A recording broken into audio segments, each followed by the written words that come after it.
Hey, Jill, how are you?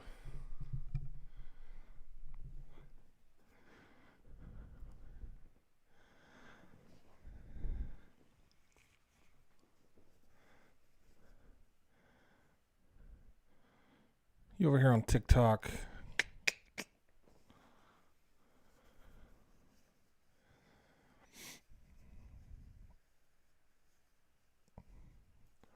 Is my mic working, Jill?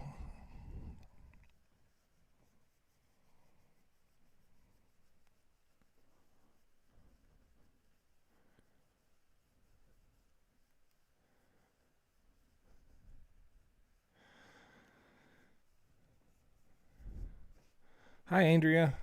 Can you guys hear me?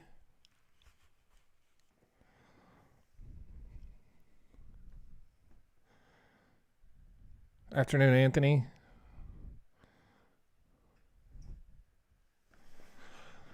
Ah, man. Mic sounds good. Thank you so much. I've had issues with these microphones and I can't tell if they're working or not.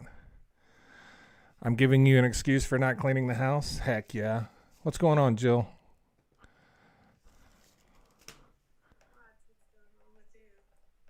Let me turn this up.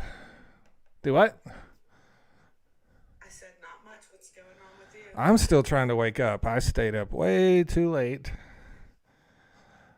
I I went out last night and I didn't realize it was the time change thing. And yeah, so I got home at like, I don't know, almost 4 in the morning. Wow. I was like, what the hell? You're usually sleeping by that time. I know, I'm feeling rough today. I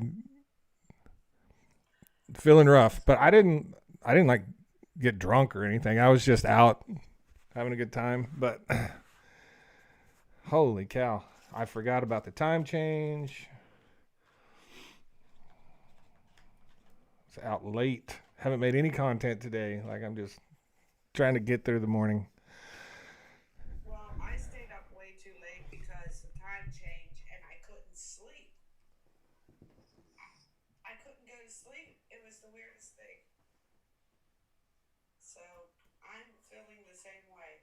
As you can tell, you probably hear it in my voice. I got my t-shirt in for my Canadian friends. I don't know if you can see it. Oh, why am I using this camera? I don't want to use this camera. I want to use this camera. Ah, there we go.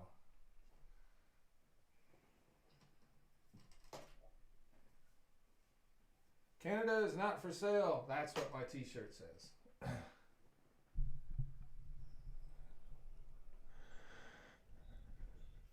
I was excited to get this in today. He's been waiting for it. I have. I have been waiting for it. I know. Yeah. I love it. And another reason I ordered this shirt is because this shirt gives me a good idea of what my shirts are going to be like because this is the exact same t-shirt as far as the t-shirt itself, right? This is the exact same t-shirt and it's printed by the same company that I'm using to print mine. So if this is an example of what my t-shirts are going to look like, I'm happy so far. But So I'm happy too because those not too thick and not too thin shirts are perfect. yes, and that's exactly what this is. I I the first ones I ordered were too thin, but I don't ever order a heavy t-shirt, right? Just like you were just talking about. This is like that medium where it's not too thick. It's really good, sturdy. You know, you can just tell. You can just tell. Yes. Soft, sturdy, but not too thick. So yeah, So the love my new t-shirt shirt. that I got, the one that says that I'm your mod, is also that way. It's a nice t-shirt. So that T-shirt that I got you actually came from the first company I was going to use that I decided not to use. Well, it's not too thin.